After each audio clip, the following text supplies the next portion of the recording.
acquisition of property along Milwaukee Avenue. So all the parties were there, they all spoke, kind of gave their thoughts on why they wanted to come into the village, and in turn we kind of caught up all the commissioners on what's been going on over the last few months at committee and the consultants as far as progress we've made. Everybody got caught up, they know where we're at, and Thursday's meeting, from what I hear now, that there's snow. If you have it, we'll just continue on that road and continue through. So there'll be a meeting this Thursday. There will be. Yes. Comments? No ZBA report? Oh, sure. Police report. See, please report. Hello? Police report.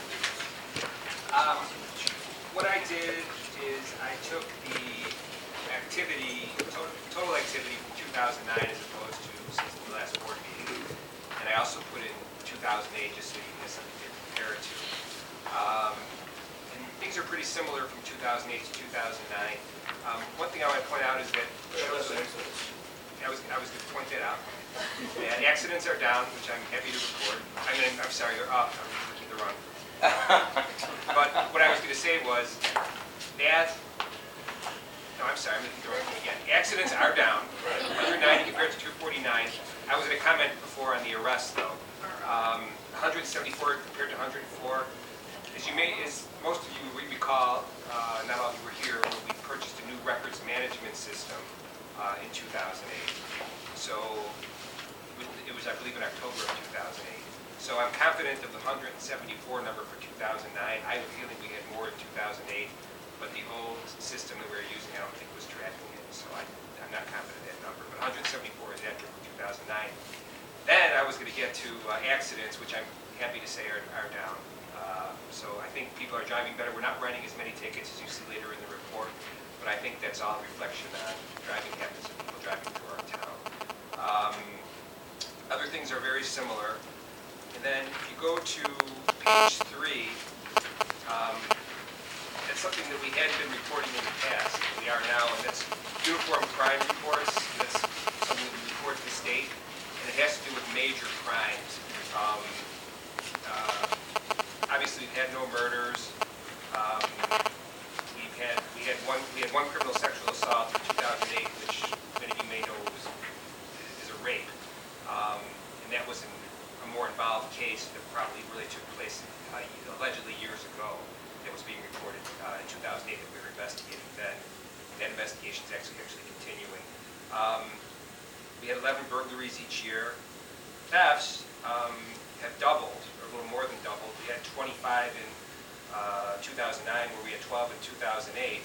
But if you look under arrests in the next column, under theft, we had 0 theft arrests in 2008, but we had 4 theft arrests in 2009. So we're catching some of those people. Other than that, if anybody has any questions on any of those numbers, I think they're pretty straightforward. Just one. You didn't specify DUIs, or did you? Well, that's not, the last sheet is just major crimes. That's reports to the state.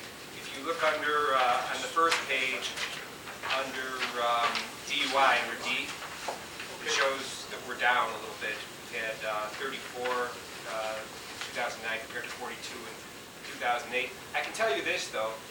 I talked to the officers who work the evening shifts, and we talked about DUIs, and they tell me every weekend when I talk to them, they say I was out there, I was looking for DUIs, because it's something we certainly want to catch, and there just hasn't been anything out there. So I think, again, that's a reflection of the driving habits of people in the area, or coming to the area. That's important. Thank you. May I ask, am I allowed to ask a question? No? No? Yes. Oh, yes, no, yes. How does our crime climate compare to surrounding neighborhoods? You mean other towns? Well, we're low compared to other towns. I mean, we do have our burglaries. We had 11, but I mean, compared to Lincolnshire, Lake Forest, Northbrook, Deerfield, crime, it's all kind of the same? I think other towns are similar or have a little more crime than we do. Okay. We're pretty much, us in a town like Vanderburg, we're pretty much the lowest Low, in the area. okay, thank you. Okay. Fire department report. Thank December, the fire department ran 49 calls. We had 10 fire calls, 3 car accidents, 27 requests for the paramedics, and 9 other.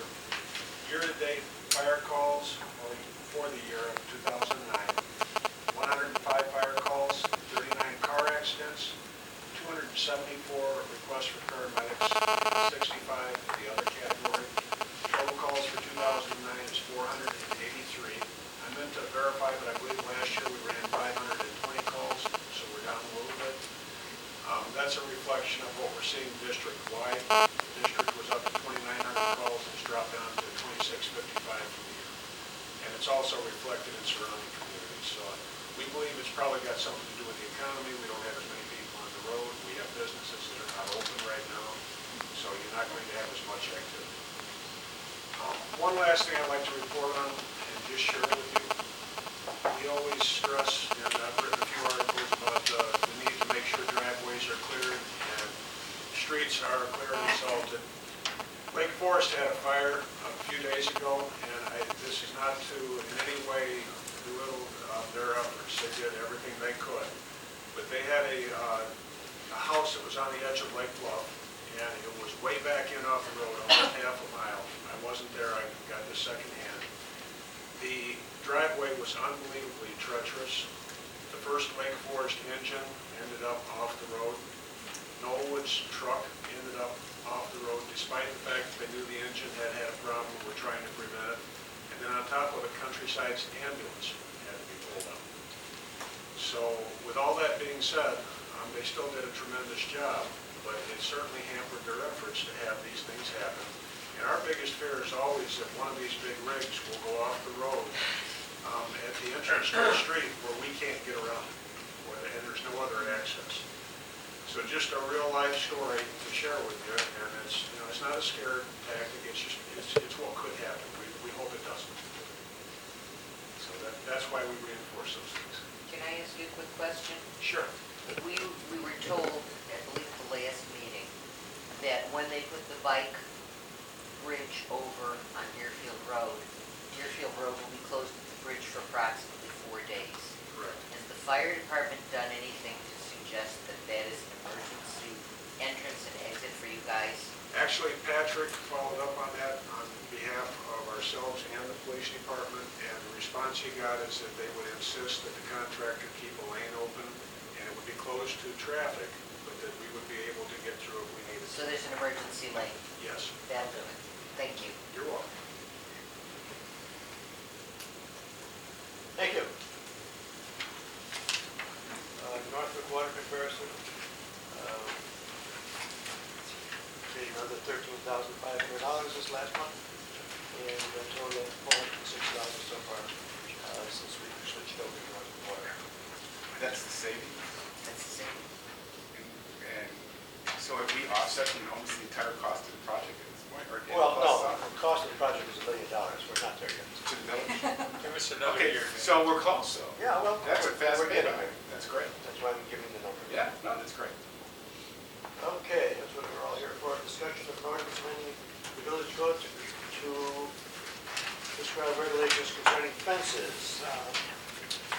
Just before I went into the hospital, I talked to Bruce, sent out a temporary deer fence permit for compliance, and everything was tabled until everybody got back.